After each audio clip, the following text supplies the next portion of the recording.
that being said, our first speaker for tonight is Mr. Innocent Chauke. By the way, he has about 10 weeks left before he becomes Dr. Chauke. I'm also very excited about that. 10 weeks left before we officially call Dr. Chauke. He's a former House Secretary. He's a former SMU SRC School of Medicine chairperson. He's also a former SRC president. Well, he's a final year medical student. By the way, when I was speaking to him a bit earlier on, he said I must tell you guys that 100% mathematics and matrix. I don't know how that is still relevant to it, but yeah, that's that's the kind of person we're going to host. He's very, very controversial, very outspoken. Listen, Ziggy, he's a sharpshooter. So brace yourself for rather an interesting talk and an interesting debate. Innocent is mostly going to speak about the effect of unequal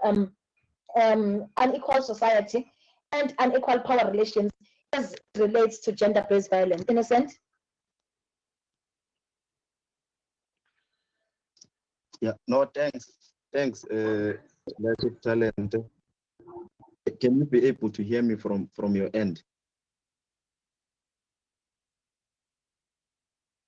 Yes, we can hear you. Okay, no, thanks. Thanks to everyone for coming through. I'm seeing Ubawala, I'm seeing Dr. Pule, yourself.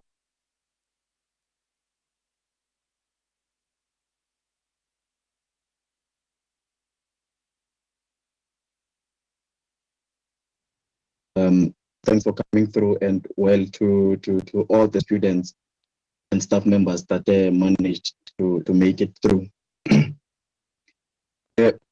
Like she said, my name is Innocent Chauke. I'm the former SRC president, and she has particularly made it clear that we must not necessarily waste time.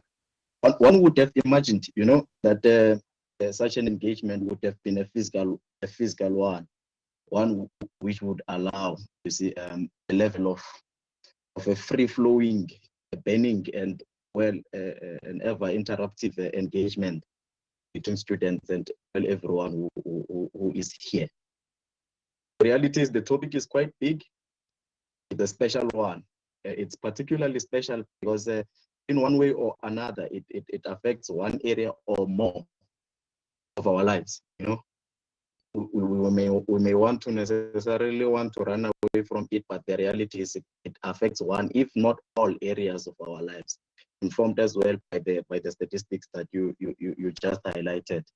I would want to look at the matter from a social political point of view, which gives us an opportunity to be open, to have a level of view, a level of opinion vis-a-vis it being looked at, which I think dealt later. Vis-a-vis it looked at legally, because in the legal setup there are parameters which you cannot necessarily shy away from.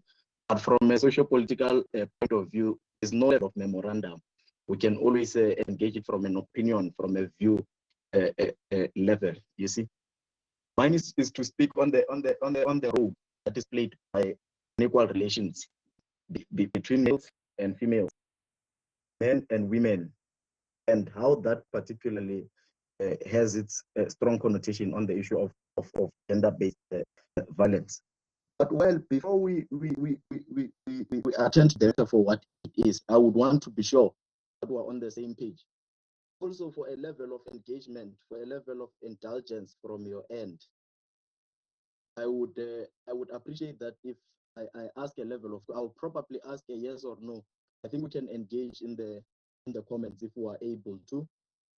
If we are able to, let's engage at the comments. But if I ask if we're on the same page, you can just send a Y to show that it's a yes, or an N to show that it's a no. But I would really appreciate that we're on the same page. And first and foremost, I want us to be sure that we understand the concept of gender-based violence, for what it is.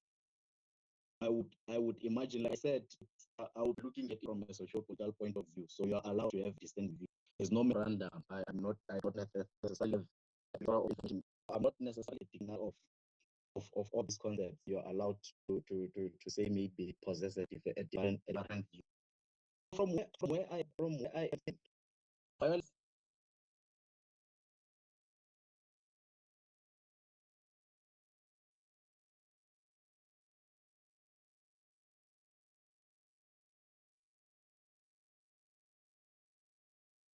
people. That is what violence is. It's so less. It's less steep because I think we have no understanding of what violence is. Now the other aspect of it is that it's gender based. You see, it is gender based. Basically, it's on the basis of gender. But when we say it's on the basis of gender, we're barely trying to say that it's on the basis that there's some specific gender, that this thing that is existing, it exists inherently. That gives that specific gender, say, a power to evaluate with the agent. From where I am standing, is gender-based violence is so much little about battle between genders, not violence between genders. It's violence on the basis of gender. So basically, a specific gender must behave something inherent that is an opportunity or to inflict that particular harm to the other gender. That is one where I am standing. It's different from saying it's violence between genders. I will give you a typical example that I thought about during the course of the day. So say maybe let's say, for example, look at apartheid. I'm not digress. It's maybe for the benefit of us, including myself. Let's say maybe you're looking at apartheid, the social political concept. How it's a even to access the level of definition that is the separation, the negation, and the discrimination on the basis of race. You see, when you say on the basis of its bands or its discrimination or that particular social injustice on between races, you're not saying it's between races. You're saying on the basis of it. So there must be something that inherently exists in one particular race. There must be something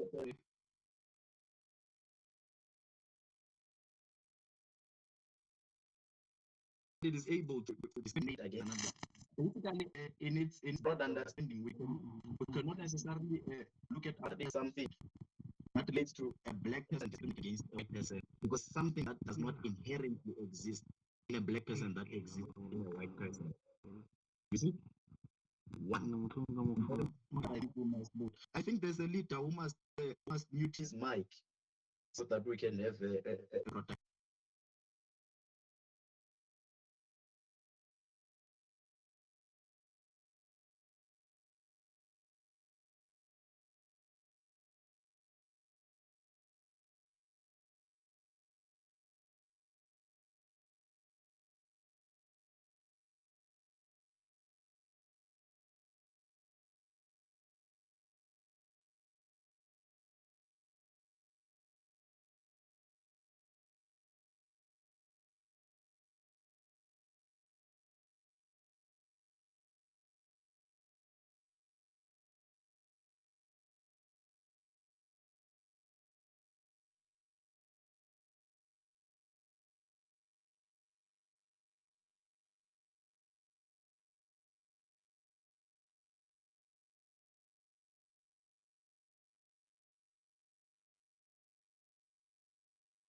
on the basis of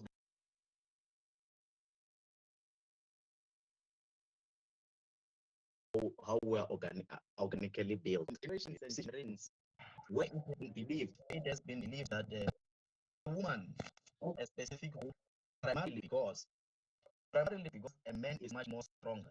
And in a case where there's a level of resistance, and we want to display that particular position, violent. So I'm in a better space. I am a man, and I will display it in a form of physical violence. Well, many ways in which matters could have been engaged well from generations. I'm not talking about things that are happening today. I'm talking about our space.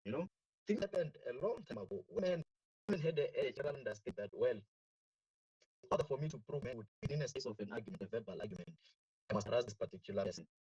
And because of being inherently strong, today we live with a culture where men, or say boys, young men, and men want to communicate, want to prove point, want to do many other things outside the proper spaces of engagement and through violence. So you have a lot of men today dying. Someone, a typical example, someone wants to prove that no, but the one that I'm I can be a beneficiary of what she has.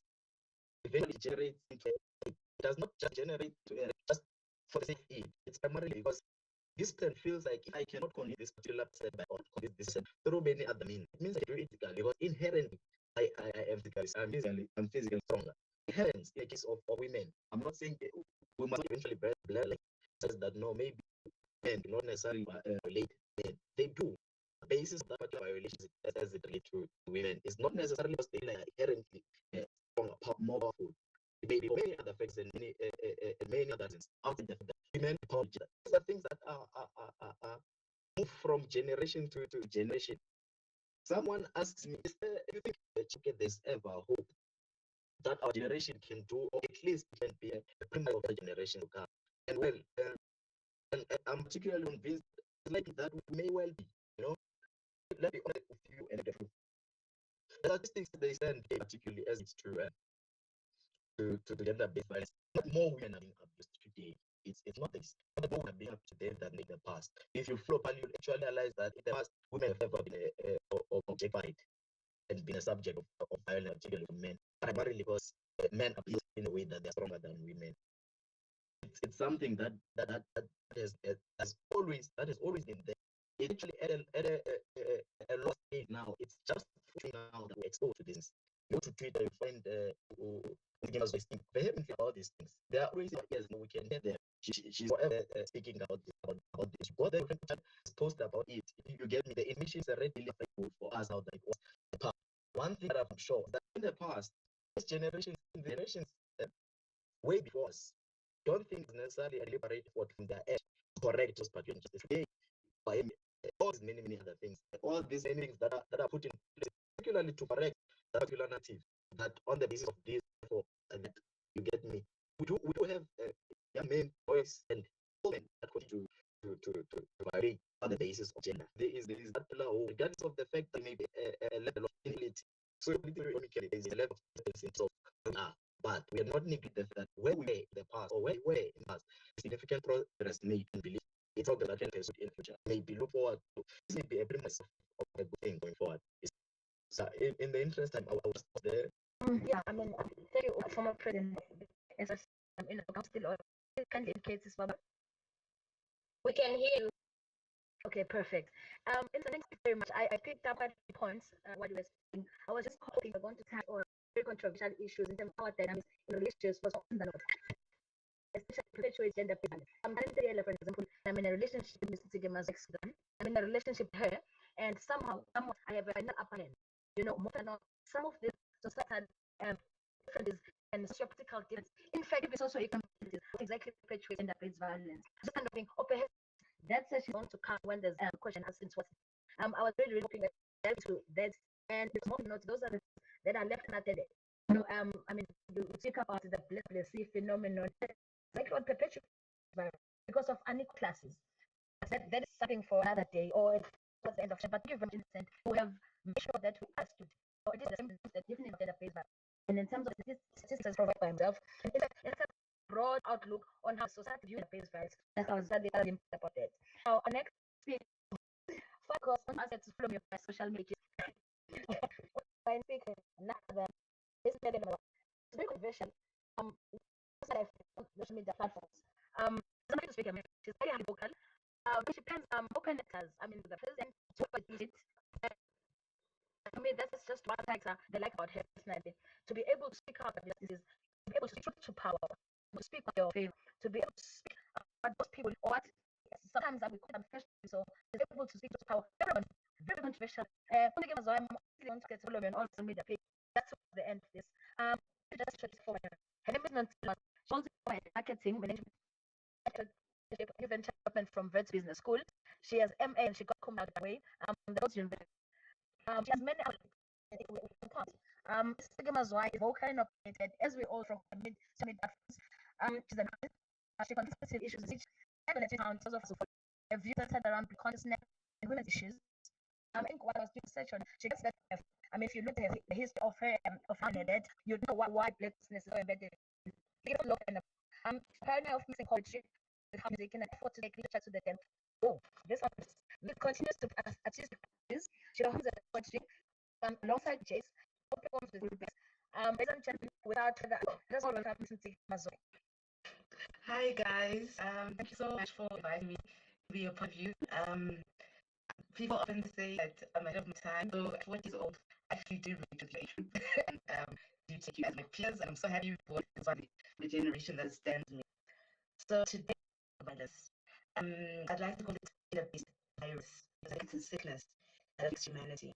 I think that it's hard to be a man in this world, and I think a little harder when you actually smoke men with brains, because you have to get you down yourself down, and you have to get you watching men who are not in half as getting more applause. Virus is the match.